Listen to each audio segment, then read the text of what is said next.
Hoje a gente vai fundo em 1 Samuel capítulo 6. A Arca da Aliança, aquele objeto sagradíssimo, tá tipo há 7 meses com os filisteus. Exato. E a coisa não tá nada boa pra eles, né? Não mesmo, pragas assolando tudo e eles, bom, estão desesperados.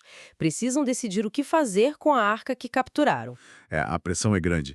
Daí eles chamam os sacerdotes, os adivinhos deles. Os especialistas no assunto, né? E isso. E a pergunta é: e aí? Como a gente devolve essa arca do Senhor pro lugar dela? Querem um jeito de parar o sofrimento. Interessante como eles recorrem aos próprios rituais para lidar com um Deus que nem é o deles, né? Mostra um certo desespero já. Com certeza. É uma tentativa de entender e agir diante de algo que eles claramente veem como um poder divino estrangeiro causando estrago. Tá, e qual é a recomendação deles? Não é simplesmente devolver, né? Não. Os sacerdotes filisteus falam: nada de devolver de mãos vazias. Tem que ter uma oferta pela culpa. Uma compensação, então? Exato. E bem simbólica, olha só. 5 tumores de ouro e 5 ratos de ouro. Um para cada governante filisteu. Nossa! Representando direitinho as pragas que eles sofreram. Tumores do povo e ratos na terra. Precisamente. É um jeito de, tipo assim, honrar o Deus de Israel, mostrar respeito, na esperança de que ele alivie a mão. Quase uma negociação visual, né? Olha, a gente reconhece o que aconteceu, tá aqui a prova em ouro. É fascinante esse simbolismo. Eles criam modelos do que os aflige e ainda lembram do caso do Egito, do faraó. Ah, sim. Para não endurecer o coração, né? Para não cometer o mesmo erro. Isso. Aprenderam com a história, pelo menos nesse ponto. Mas o método para devolver, esse é ainda mais curioso. Uma carroça novinha, em folha, e 2 vacas que tinham acabado de parir, que nunca tinham puxado nada antes. E os bezerrinhos delas, presos longe das mães. Que crueldade. Mas tinham um propósito, né? Tinha, e era o ponto central do teste. A arca ia na carroça, com a caixa do ouro do lado. Aí soltavam as vacas. E a lógica era, se elas fossem contra o instinto, sabe?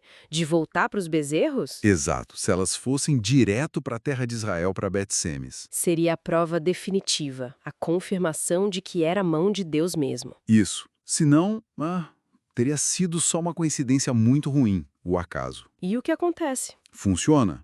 As vacas vão retinho para Bet-Semes, mugindo o tempo todo, coitadas, mas sem desviar. Puxa vida! E os filisteus? Os líderes deles foram atrás de longe, só observando, testemunhando tudo até a fronteira. E chegando lá em Bet-Semes, o pessoal de Israel estava como? Imagina a cena. Eles estavam na colheita do trigo, quando vem a arca voltando.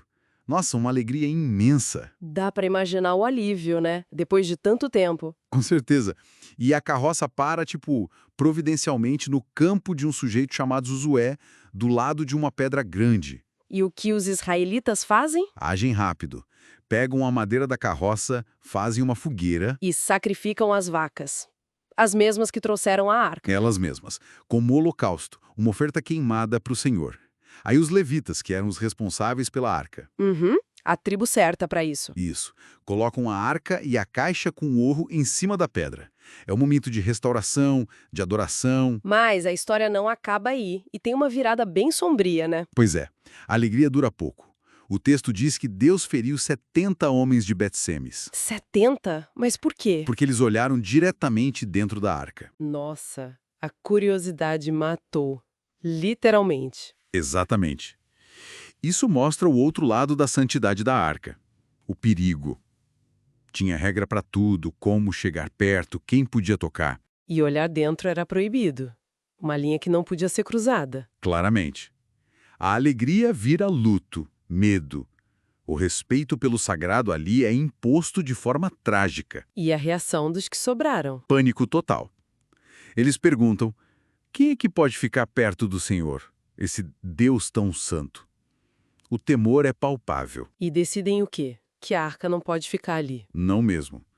Decidem mandar para outro lugar, para Kiriat Jearim. Então, resumindo essa montanha russa, a arca volta, testada pelos filisteus. Com oferta simbólica e o teste das vacas. Aí chega em Israel, tem alegria. Mas logo depois, tragédia e medo por causa da santidade violada. Mostra bem essa natureza dupla do sagrado no texto, né?